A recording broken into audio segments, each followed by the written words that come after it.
you know. But you know, Mikey has his mind made up. You know, Mikey has his mind made up of going up in weight classes. You know, but you know that's what boxing's for. Boxing, you know, champions believe they can take on other champions. So there you have it. You know, I tip my hat off to him. You know, you seen it tonight. He's a true champion, true warrior. So, but you know, Errol Spence, he's a different breed. He's an animal, man. Did the news of we all found out earlier this week that Mikey doesn't do sit-ups in camp. Did that kind of affect your game plan as far as going in? Because obviously you were doing some body work early. Did that? Yeah, you know, yeah, but you know, like I said, man, Mikey had a tremendous game plan and he stuck to it.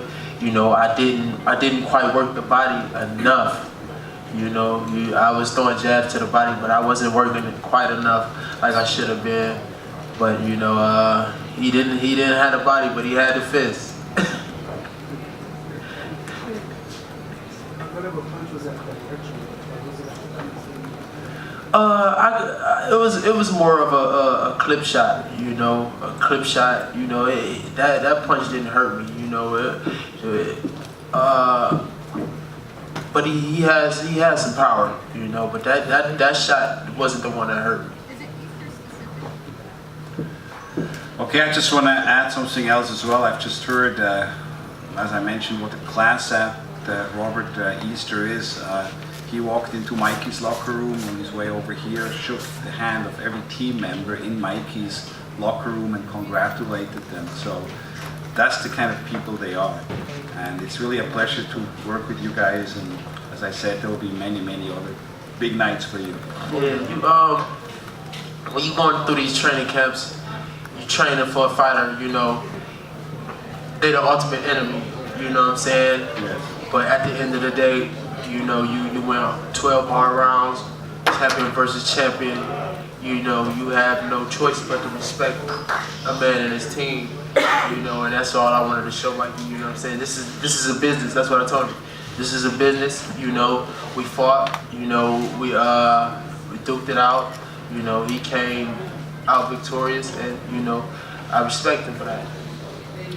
Well, there he is. Thank you, Robert. There he is, the new unified lightweight world champion from right here, Los Angeles, Mikey Garcia.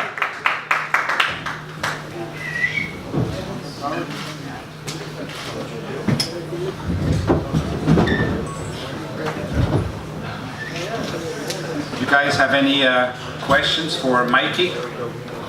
Yeah, Mikey, you fooled me with the body, man. Fooled me with the body, man. I thought I had you, but you know, like I said, you know, Mikey's a true champion, true warrior. You know, he brought the best out of me. I brought the best out of him, and he came out victorious. Yeah, you definitely also brought the best out of me. You fought very well. You know, you gave me a good fight, and you made me work. So I congratulate you on your performance also. Thanks. Okay, I think we have a question right there from Lance Buckmeyer from the LA Times. Mikey, congratulations. This fight, how does it lend itself to a possible move up to welterweight against Spence? What did you take from tonight that really proves that point? Oh, well, I always look for the biggest challenges. I'm looking for the biggest fights. You know, ever since I came back, I wanted to, in a way, make up for the lost time. And I don't think there's any other way except fighting the best champions out there. We fought another undefeated fighter, undefeated champion tonight. There's no one else that excites me enough, that motivates me, and that can challenge me other than Errol Spence. And I'm willing to take that challenge all the way up just because that's the fight that I want. That's the fight that will motivate me the most. Hey, Mikey, back here. Mikey, straight back. Hey, congratulations on the win tonight. When you talk about Errol Spence, he came over and he spoke to some of us at ringside after the fight, and we asked him what he thought about it. And when he was concluding his remarks, he said he was licking his chops. You know, he gave you respect for being a top-notch fighter, but it seemed like he didn't think that your size would translate to where he's at. What do you think about the fact that you're both tremendous fighters, but that he's so much bigger than you? No, that's a challenge. You know, I am moving up all the way to welterweight. You know, if I land that fight, it'll be my first attempt at welterweight, and I'm going against the top guy there, against the best in the division. I'm prepared to take on that challenge. Like I said, I'm here to challenge myself, you know, and he is the best. He might feel that it's, you know, an easy fight for him, or I'm too small. You know, well, that's fine. You know, let's get in the ring and let's get to work. I'd like to ask Robert Garcia about that also.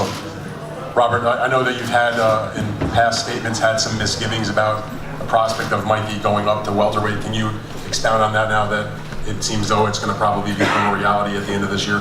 Look, we've always said that we shouldn't move too fast and take that challenge right now, because you know we're doing great at lightweight and even junior welterweight. But that's what Mikey wants, and we know that he does have the skills. He has the time to compete. You know, it's not going to be easy. And Mikey said before, you know, he loves those challenges, and this will probably be the first fight that he's ever had where he's going to be the underdog, and I think that's what's going to motivate him even more. That's why Hold on 1 second. So I'm, you know, from now on, we're going to take the fight. Just give it up for Robert Easter. He's leaving. That's good.